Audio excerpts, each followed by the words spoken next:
بسم الله الرحمن الرحيم الحمد لله رب العالمين والصلاة والسلام على رسوله الكريم أما بعد أعوذ بالله السميع العليم من الشيطان الرجيم قال تعالى ولله المشرق والمغرب فأينما تولوا فثم وجه الله إن الله واسع عليم. قال المفسر رحمه الله في تفسير هذه الآية ونزل لما طعن اليهود في نسخ القبلة أو في صلاة النافلة على الراحلة في السفر حيثما توجهت. نزل یہ آیت کریمہ وللہ المشرق والمغرب اس وقت نازل ہوئی جب یہودیوں نے قبلے کے منسوخ ہونے کے سلسلے میں عیب جوئی کی، طعن کیا قبلے کے بارے میں۔ اللہ کے نبی صلی اللہ علیہ وسلم جس وقت ہجرت فرما کر مدینہ منورہ تشریف لے گئے تو اللہ تعالیٰ نے حکم دیا کہ آپ اپنا قبلہ بیت المقدس کو بنا لیجئے۔ بیت المقدس مدینہ منورہ سے شمال کی جانب ہے اور مکہ مکرمہ مدینہ سے جنوب کی جانب ہے۔ تو 16-17 مہینہ تقریباً اللہ کے نبی صلی اللہ علیہ وسلم بیت المقدس کی طرف رخ کر کے نماز پڑھتے رہے۔ پھر اللہ کا حکم ہوا کہ آپ اپنا قبلہ خانہ کعبہ بیت اللہ کو بنا لیجئے جو مکہ مکرمہ میں ہے۔ تو پہلا جو قبلہ تھا بیت المقدس، وہ قبلہ یہودیوں کا بھی قبلہ تھا، یہودیوں کو بھی اس سے انسیت تھی، لیکن جب یہ قبلہ چینج ہو گیا اور خانہ کعبہ کو قبلہ بنا دیا گیا تو یہودیوں نے عیب جوئی کی اور کہا کہ یہ کیسے نبی ہے، آج کو یہ قبلہ، کل یہ قبلہ، روزانہ قبلہ بدلتے رہتے۔ تو اس طرح انہوں نے اس کو ایک موضوع بحث بنایا اور اس میں عیب جوئی کی۔ تب یہ آیت نازل ہوئی وَلِلَّهِ الْمَشْرِقُ وَالْمَغْرِبُ فَأَيْنَمَا تُوَلُّوا فَثَمَّ وَجْهُ اللَّهِ۔ مشرق مغرب اللہ کے لیے ہیں، سب اللہ کی ملکیت ہے، اللہ جدھر حکم دے ادھر اپنا رخ کر لو۔ یا یہ کہ اس کے بارے میں دوسری بات یہ ہے، یہ آیت کے شان نزول کے بارے میں دوسرا شان نزول یہ ہے او یا یہ آیت نازل ہوئی فی صلاۃ النافلتی، نفلی نماز کے بارے میں، علی الراحلتی سواری پر، فی السفر سفر میں، حیثما جہاں کہیں توجہت راحلہ سواری جدھر بھی رخ کرتی ہے ادھر ہی انسان کا رخ ہو جاتا ہے۔ مثلا جیسے کوئی آدمی اونٹ پر یا گھوڑے پہ بیٹھ کے سفر کر رہا ہے، اب وہ نفلی نماز گھوڑے پہ بیٹھے بیٹھے یا اونٹ پہ بیٹھے بیٹھے پڑھنے لگے، اب سواری جو ہے آپ نے نماز شروع کی، گھوڑا آپ کا یا آپ کی اونٹنی یا آپ کی گھوڑی سواری قبلے کی طرف چل رہی ہے، آپ نے نماز شروع کر دی، لیکن اس نے اپنا رخ بدل لیا سواری نے، تو آپ کا رخ بھی بدل جائے گا۔ تو اسی کے بعد فرمایا کہ وہ کہیں بھی رخ بدل لے، آپ جب سواری پر نماز پڑھ رہے ہوں، قبلے کی طرف رخ کر کے آپ نے نماز شروع کی ہے، اب اس کا رخ کدھر بھی ہو جائے، جدھر بھی ہو جائے ادھر ہی اللہ تعالیٰ کا قبلہ ہے، ادھر ہی اللہ تعالیٰ کا رخ ہے یا ادھر ہی اللہ تعالیٰ کا وجہ ہے۔ فَأَيْنَمَا تُوَلُّوا فَثَمَّ وَجْهُ اللَّهِ، وہیں اللہ کا وجہ ہے، ادھر ہی اللہ تعالیٰ کا رخ ہے یا اللہ کا وجہ ہے، جیسا کہ اس سلسلے میں تفسیر میں اختلاف ابھی آگے آئے گا۔ تو آیت کے دو شان نزول ہو گئے، ایک تو یہ کہ یا تو اس بارے میں نازل ہوئی یہ آیت، یہودیوں نے قبلے کے بارے میں طعن کیا، عیب جوئی کی، یا یہ کہ نفلی نماز جو سواری پر پڑھی جاتی ہے اس سلسلے میں یہ آیت نازل ہے۔ یا نفلی نماز کے علاوہ آج کل جسے ریل میں، ہوائی جہاز میں فرض نمازیں بھی ادا کرتے ہیں، آپ نے نماز شروع کرنی ہے تو قبلے کی طرف رخ کر کے اپنی پوری کوشش کر کے قبلے کی تعین کر لیجئے اور ادھر رخ کر کے نماز شروع کر دیجئے۔ پھر آپ نے نماز شروع کی، اس کے بعد ٹرین کا، ہوائی جہاز کا رخ دوسری طرف ہو گیا، آپ کا قبلہ بدل گیا تو آپ کی نماز ہو جائے گی۔ ہاں اگر آپ کو پتہ چل رہا ہے کہ قبلہ بدل رہا ہے تو آپ بھی گھوم جائیے، اگر گھومنا ممکن ہو، یا کم سے کم تھوڑا بہت اشارتاً قبلے کی طرف گھوم جائیے۔ آیت کریمہ ہے وَلِلَّهِ الْمَشْرِقُ، اللہ ہی کے لیے ہے مشرق اور مغرب۔ اللہ ہی کے لیے ہے۔ للہ میں جو لام ہے شروع میں وہ للتملیک والاختصاص، لام تملیک کے لیے یا للملک والاختصاص، ملکیت کے لیے اور اختصاص کے لیے، کہ مشرق اور مغرب کا مالک اللہ ہے، مشرق اور مغرب اللہ ہی کے لیے ہے۔ اب آپ دیکھیں گے مشرق سے مغرب تک میں ہر چیز آ گئی، مشرق سے مغرب میں پوری دنیا آ گئی، مطلب پوری دنیا کا مالک اللہ تعالیٰ ہے، پوری دنیا کا بادشاہ شہنشاہ مالک وہ اللہ رب العالمین ہے۔ اے الارض کلھا، یعنی پوری زمین، مشرق اور مغرب کہہ دیا تو پوری زمین آ گئی۔ لِأَنَّهُمَا نَاحِيَتَاهَا، اس لیے کہ یہ دونوں یعنی مغرب اور مشرق یہ دو زمین کے ناحیے ہیں، زمین کے دو گوشے ہیں، دو کنارے ہیں، مشرق اور مغرب یہ زمین کے دو کنارے ہیں۔ تو جب دونوں کنارے اللہ کے لیے، مطلب بیچ کی جتنی بھی چیزیں وہ سب اللہ کے لیے، مطلب یہ ہے کہ زمین اور جو کچھ اس کے درمیان میں سب اللہ کی ملکیت ہے، سب اس کی بادشاہت ہے، تو اللہ رب العالمین ہی کی ملکیت ہے۔ تو اللہ تعالیٰ جدھر چاہے تمہیں رخ کرنے کا حکم دے، مغرب کی طرف حکم دے، مشرق کی طرف رخ کرنے کا حکم دے، شمال کی طرف، جنوب کی طرف، سب اللہ ہی کی ملکیت ہے۔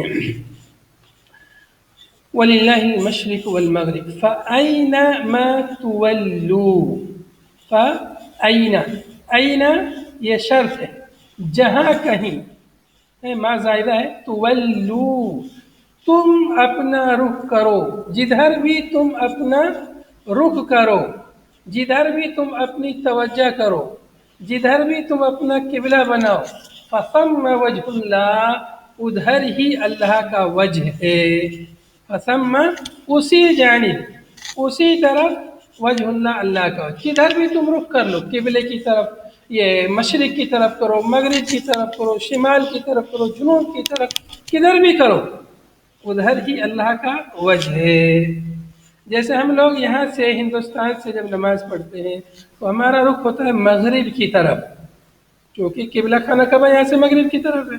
لیکن جو افریقی ممالک ہیں وہ لوگ جب نماز پڑھتے ہیں تو ان کا رخ کدھر ہوتا ہے؟ مشرق کی طرف ہوتا ہے، کیونکہ خانہ کعبہ وہاں سے مشرق کی طرف ہے۔ اور جو لوگ یمن وغیرہ کے سائڈ میں ہیں وہ لوگ جب نماز پڑھتے ہیں تو وہ لوگ اس طرف رخ کرتے ہیں، شمال کی طرف، اس لیے کہ وہاں سے خانہ کعبہ شمال کی طرف ہے۔ اور جو لوگ ملک شام وغیرہ اور یورپ وغیرہ ممالک میں ہیں ادھر سائڈ میں، وہ لوگ رخ کرتے ہیں جنوب کی طرف، اس لیے کہ وہاں سے قبلہ ہے خانہ کعبہ جنوب کی طرف۔ تو اس طرح پوری دنیا میں لوگ جو ہے کوئی مشرق کی طرف رخ کر رہا، کوئی مغرب کی طرف کر رہا، کوئی شمال کی طرف، کوئی جنوب کی طرف، ہر طرف اللہ کا وجہ ہے، ہر طرف اللہ کا، اللہ کی جہت ہے یا اللہ کا وجہ ہے۔ فَأَيْنَمَا تُوَلُّوا وُجُوهَكُمْ، جہاں کہیں بھی تم پھیرو اپنے چہروں کو، اپنا رخ کرو اپنا چہروں کا، فی الصلاۃ نماز میں، بِأَمْرِهِ اللہ کے حکم سے، اللہ کے حکم سے جدھر بھی تم اپنا رخ کرو، فَثَمَّ وَجْهُ اللَّهِ ادھر ہی اللہ کا وجہ ہے۔ بِأَمْرِهِ یہاں پہ کیوں کہا ہے؟ اللہ کے حکم سے، اس لیے کہ ہم نماز میں اپنا قبلہ اپنی من مرضی سے نہیں کر سکتے ہیں۔ کوئی آدمی ہندوستان کا مشرق کی طرف رخ کر کے نماز پڑھے اور کہے کہ افریقی لوگ بھی تو مشرق کی طرف رخ کر کے نماز پڑھتے ہیں، ان کی نماز بھی تو ہو جاتی ہے، ہماری کیوں نہیں ہوتی؟ تو ایسا نہیں چلے گا، کیونکہ اللہ کا حکم آپ کو نہیں ہے مشرق کی طرف کرنے کا، اللہ کا حکم ان کے لیے ہے کہ وہ لوگ اپنا رخ خانہ کعبہ کی طرف کریں تو مشرق کی طرف ہو جاتا ہے ان کا رخ۔ تو اس لیے اللہ جہاں بھی حکم دے، اللہ تعالیٰ نے پہلے حکم دیا نبی صلی اللہ علیہ وسلم کو اپنا رخ بیت المقدس کی طرف کیجئے، آپ نے بیت المقدس کی طرف کر لیا۔ پھر اللہ کا حکم ہوا اپنا رخ نماز میں خانہ کعبہ بیت اللہ مکہ مکرمہ کی طرف کیجئے، چنانچہ آپ نے اپنا رخ ادھر کر لیا۔ تو اللہ تعالیٰ جدھر بھی حکم دے تم کو ادھر کر لو، وہیں پر اسی طرف اللہ کا وجہ ہے، اللہ کی جہت ہے۔ فَثَمَّ، ثم یہ اس میں اشارہ ہے، بعید کے لیے آتا ہے، ہناک اسی طرح، وجہ اللہ اللہ کا وجہ ہے۔ وجہ سے مراد کیا ہے، اس بارے میں مفسرین کا اختلاف ہے۔ سلف اور خلف میں سے مفسرین کا اختلاف ہے۔ بعض مفسرین نے کہا وجہ سے اللہ کا حقیقی وجہ مراد ہے، جیسے اس کے شایع نشان، چونکہ اللہ کا وجہ یہ قرآن و حدیث سے ثابت ہے، تو اس لیے ہم اللہ کی اس صفت کو تبدیل نہیں کریں گے، معطل نہیں کریں گے، جیسے اللہ نے ذکر کیا ویسے مانیں گے۔ اور بعض مفسرین نے کہا وجہ جو ہے جہت کے معنی میں ہے، وجہ یہاں پر جہت کے معنی میں ہے، اور جہت کے معنی میں وجہ آتا ہے، تو اس لیے کہ اللہ رب العالمین ہر چیز کو محیط ہے، ہر چیز کو گھیرے ہوئے ہے، تو جدھر بھی اللہ رب العالمین جب ہر چیز کو گھیرے ہوئے تو ادھر ہی اللہ تعالیٰ کی جہت ہے، جدھر بھی ہم چہرہ کر لیں گے۔ لیکن راجح اور درست معنی یہ ہے کہ وجہ سے یہاں حقیقی وجہ مراد ہے، کیونکہ حقیقی وجہ مراد لینے میں کوئی مسئلہ نہیں ہے، کوئی دقت نہیں ہے۔ جب کوئی مسئلہ نہیں، کوئی دقت نہیں، کوئی پریشانی نہیں، کوئی معنی نہیں، تو اس کو اس کے حقیقی معنی پر محمول کرنا بہتر ہے۔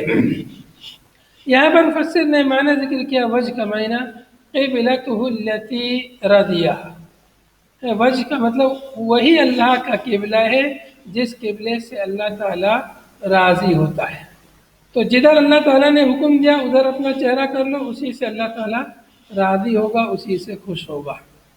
تو یہاں پر مفسر نے وجہ بمعنی جہت کے، قبلہ کے معنی میں وجہ کو لیا ہے، اور میرے پاس جو نسخہ ہے اس نسخے میں شیخ صفی الرحمن مبارک رحمۃ اللہ علیہ کی تعلیق ہے اس پر، اس تفسیر پر، اور انہوں نے کہا ہے کہ تفسیر الوجہ بالقبلۃ فیہ تعطیل لصفۃ الوجہ۔ شیخ صفی الرحمن مبارک رحمۃ اللہ علیہ فرماتے ہیں کہ وجہ کی تفسیر قبلے سے کرنا، اس میں اللہ کی صفت وجہ کی تعطیل ہے، اللہ کی صفت وجہ کی تعطیل ہے، اور سلف اس طرف گئے ہیں کہ اللہ کی صفات کو اس کے حقیقی معنی پر محمول کیا جائے جیسے اس کے شایع نشان ہے۔ بہرحال تو وجہ کو ہم یہاں پر حقیقی معنی مراد لیتے ہیں، ادھر ہی اللہ کا وجہ ہے، اسی طرف اللہ تعالیٰ کا وجہ ہے۔ ان اللہ واسع علیم، اللہ تعالیٰ واسع ہے، یعنی یسع فضلہ کل شیء، اس کا فضل ہر چیز کو گھیرے ہوئے ہے، ہر چیز کے اوپر اس کا فضل و کرم ہے، کوئی چیز اس کے فضل سے خالی نہیں ہے۔ ان اللہ واسع علیم، علیم بتدبیر خلقہ، اپنی مخلوق کی تدبیر کے ذریعے اللہ کو اپنی مخلوق کے تمام مسائل، تمام چیزیں اللہ کو معلوم ہے، سب اللہ کو پتہ ہے۔ اللہ رب العالمین وہ تدبیر کرنے والا ہے، اس لیے کہ اسے پتہ ہے۔ ان اللہ واسع علیم، یہاں پر اللہ رب العالمین کے یہ اسماء الحسنہ بھی معلوم ہوئے، اور اللہ رب العالمین کے لیے صفت علم اور صفت وسعت بھی معلوم ہوئی۔ وقالو، اور انہوں نے کہا، یعنی یہود و نصارہ نے، وقالو بواو ودونہا، واو کے ساتھ بھی ہے وقالو، اور بغیر واو کے بھی ہے، یعنی قالو، قالو وقالو، شروع میں جو واو ہے واو کے ساتھ اور بغیر واو کے ساتھ دونوں طرح پڑھا گیا ہے۔ وقالو اے الیہود والنصارى، یہود و نصارہ نے کہا، ومن زعم، اور اس نے کہا جس نے یہ گمان کیا، ان الملائکۃ بنات اللہ، کہ فرشتے اللہ کی بیٹی ہیں، جنہوں نے یہ گمان کیا، یہ سمجھا کہ فرشتے اللہ کی بیٹیاں ہیں، نعوذ باللہ، اور یہود و نصارہ نے یہ گمان کیا تھا، یہ ان کا عقیدہ ہے یہودیوں کا کہ عزیر اللہ کے بیٹے ہیں، نصارہ کا یہ عقیدہ ہے کہ عیسیٰ علیہ السلام اللہ کے بیٹے ہیں، اور بہت سارے کفار کا یہ عقیدہ ہے کہ فرشتے اللہ کی بیٹیاں ہیں۔ تو ایسے لوگ جو یہ سوچتے ہیں کہ عزیر اللہ کے بیٹے ہیں، عیسیٰ علیہ السلام اللہ کے بیٹے، نعوذ باللہ، فرشتے اللہ کے بیٹے، جو ایسے لوگوں نے کیا کہا تھا، اتخذ اللہ ولدا، اللہ تعالیٰ نے بیٹا بنایا اپنے لیے۔ تو یہودیوں نے کہا کہ اللہ نے عزیر کو بیٹا بنایا، نصارہ نے کہا کہ عیسیٰ کو بیٹا بنایا۔ تو یہ بہت بڑا اللہ پر الزام ہے، بیٹا بنانا الزام ہے۔ کیوں الزام ہے؟ کیونکہ اس میں اللہ کی توہین ہے، نقص ہے، اولاد کا ضرورت مند ہونا یہ اللہ کی شان میں عیب ہے۔ اس لیے کہ اللہ رب العالمین غنی ہے، بے نیاز ہے، اسے کسی چیز کی، کسی کی کوئی ضرورت نہیں ہے۔ ہم انسانوں کو اولاد کی ضرورت پڑتی ہے، جس کے یہاں اولاد نہیں ہوتی وہ اولاد کے لیے ترستا ہے، تڑپتا ہے، اور جس کے یہاں اولاد نہیں ہوتی اس کو ایک معاشرے میں ایک طرح سے گری ہوئی نگاہ سے دیکھا جاتا ہے کہ دیکھو یہ نا اولاد ہے۔ وہ اپنے آپ کو کمتر سمجھتا ہے کہ مجھے اولاد کیوں نہیں ہو رہی، وہ اپنے اندر عیب سمجھتا ہے۔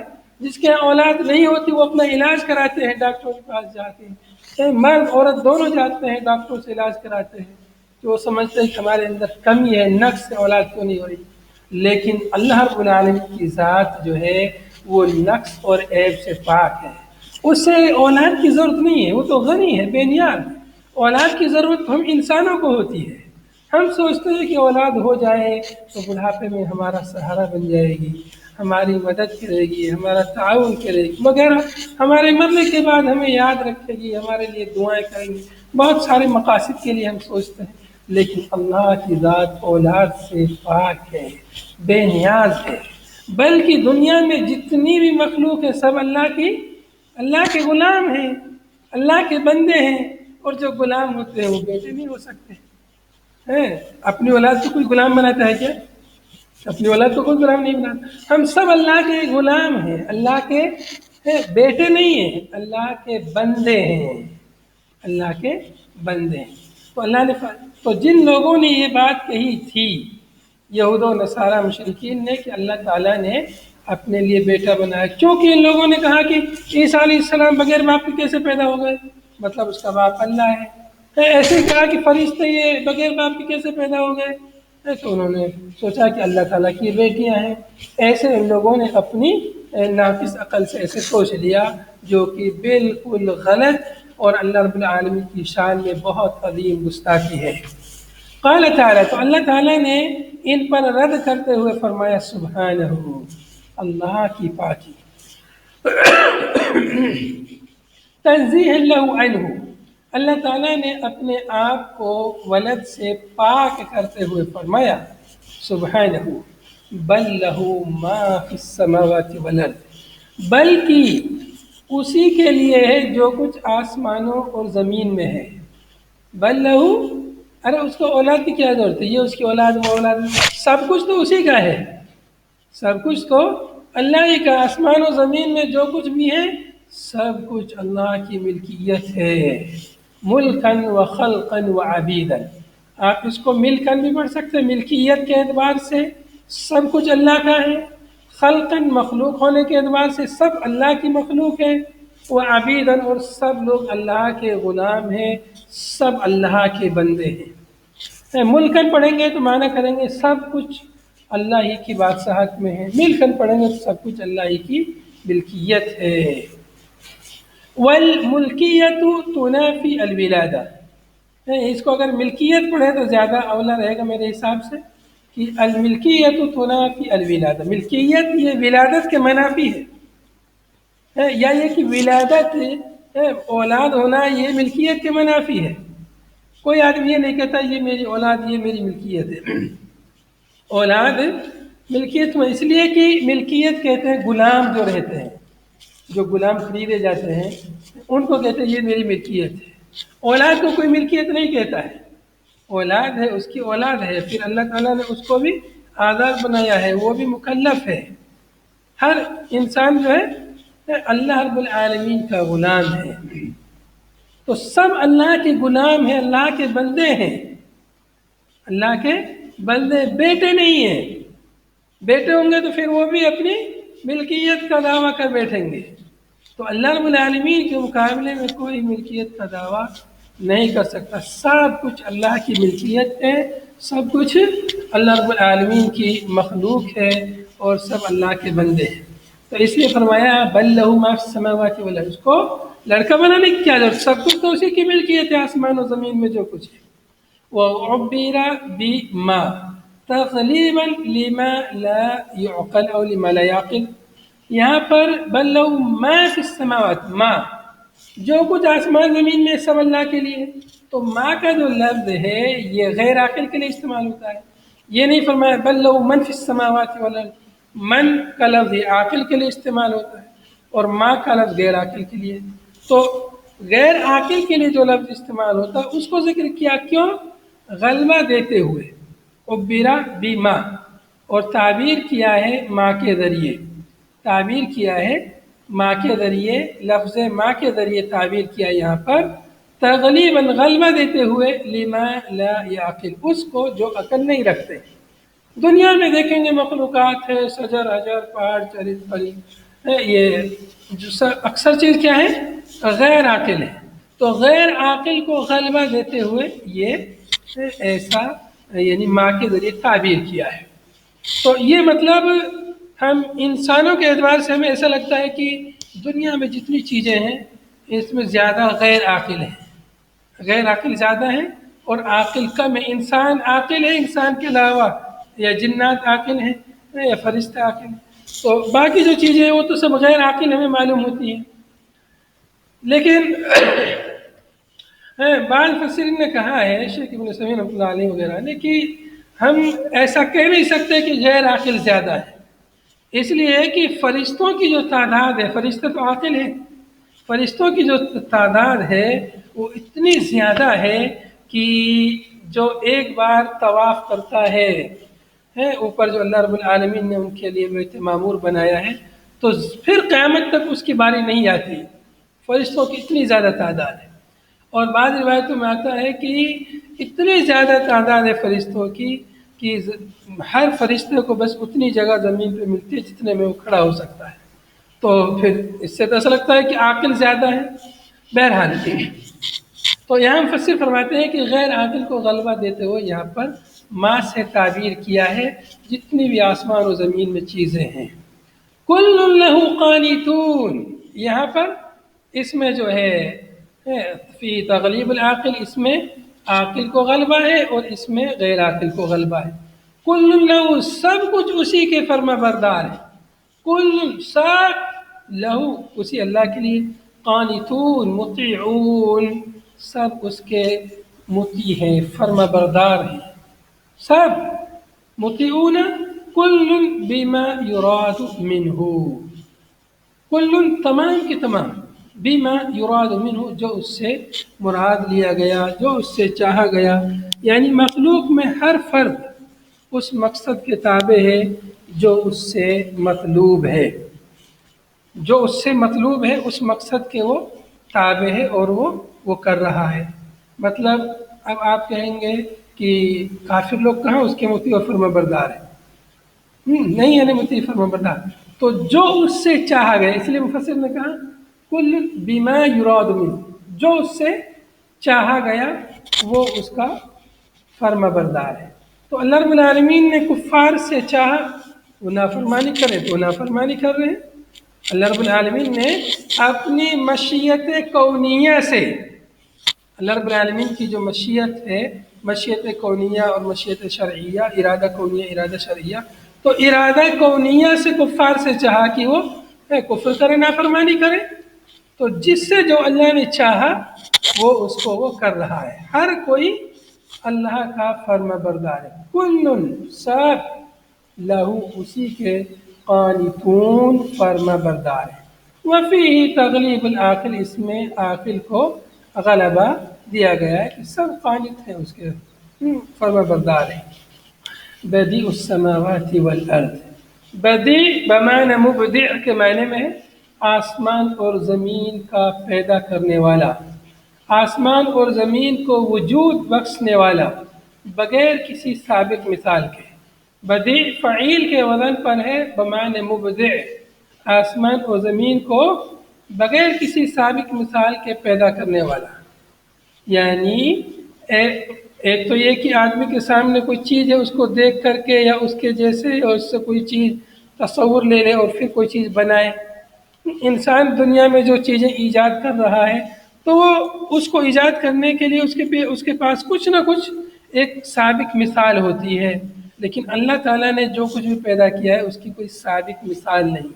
ساری چیزیں انوکھی ہیں، سب بغیر کسی مثال کے اللہ نے پیدا فرمائی۔ انسانوں نے جیسے جہاز کو ہوائی جہاز ایجاد کیا تو اس کی بھی مثال ہے، ایک پرندہ ہوا میں اڑتا ہے، تو اس طرح سے انہوں نے کوئی نہ کوئی مثال ان کے سامنے موجود تھی جس کو دیکھ کے انہوں نے وہ چیزیں بنائی ہیں۔ لیکن اللہ تعالیٰ کے سامنے کوئی مثال نہیں، سب اس نے بغیر کسی مثال اور بغیر کوئی چیز دیکھے ہوئے اس نے پیدا کی ہے۔ بدیع السماوات، تو جو اللہ تعالیٰ بغیر کسی سابق مثال کے اتنی بڑی بڑی مخلوقات، آسمان زمین سورج چاند ستارے، اتنی بڑی مخلوقات پیدا کر سکتا ہے، تو کیا وہ اللہ تعالیٰ بغیر باپ کے بیٹا نہیں پیدا کر سکتا ہے؟ بغیر باپ کے اولاد نہیں پیدا کر سکتا ہے، انسان نہیں بنا سکتا ہے؟ تو یہودیوں کا، نصرانیوں کا، مشرکین کا یہی اعتراض تھا کہ بغیر باپ کے کیسے پیدا ہوں گے؟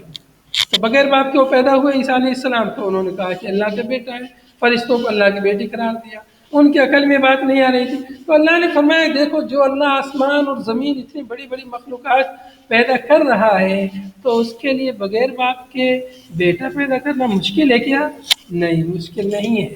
بدیع السماوات والارض، آسمانوں اور زمین کو پیدا کرنے والا، موجدہما، ان دونوں کا موجد، آسمان اور زمین کا موجد، لا علی مثال سبق، کسی سابقہ مثال پر نہیں، کوئی جو مثال گزر چکی اس پر نہیں، بغیر کسی سابقہ مثال کے آسمان اور زمین کو پیدا کرنے والا اللہ تعالیٰ ہے۔ وَإِذَا قَضَى أَمْرًا، اللہ تعالیٰ جب کسی امر کا فیصلہ کرتا ہے، کسی بھی امر کا یہ ہو جائے، کوئی بچہ بن جائے بغیر باپ کے، کوئی لڑکا بن جائے، لڑکی بن جائے، آسمان اور زمین میں کسی بھی امر کا جب اللہ تعالیٰ فیصلہ کرتا ہے، قضا بمعنی ارادہ، جب اللہ تعالیٰ ارادہ کرتا ہے، امرن ہے ایجادہ، کسی امر کے ایجاد کرنے کا، کسی معاملے کے ہونے کا جب اللہ ارادہ کرتا ہے کہ ایسا زمین میں ہو جائے، ایسا ہو جائے آسمان میں، ایسا جب بھی اللہ تعالیٰ ارادہ کرتا ہے تو اس کے لیے اللہ تعالیٰ کو ایسا نہیں ہم انسانوں کو کوئی محنت تیاری نہیں، بس اللہ تعالیٰ فإنما یقول له کن فیکن، اللہ تعالیٰ اس سے کہتا ہے کن ہو جا، فیکن ہو جاتی ہے۔ اللہ کے کن سے وہ چیز ہو جاتی ہے، تو بچہ، یہ فرشتے، یہ بغیر باپ کا بیٹا، بغیر ماں باپ کا آدم کو پیدا کیا، یہ اللہ کے لیے مشکل نہیں ہے، تم لوگوں کو سمجھ میں نہیں آ رہا ہے؟ ارے اللہ کی قدرت پر یقین تو رکھو، اتنا بھی یقین نہیں اللہ تعالیٰ ہر چیز پر قادر ہے، اتنی بڑی بڑی مخلوقات کو پیدا کر رہا ہے، اس کے لیے بغیر ماں باپ کے پیدا کرنا مشکل ہے کیا؟ نہیں، کچھ مشکل نہیں ہے، اس کے لیے تو لفظ کن سے ہو جاتا ہے۔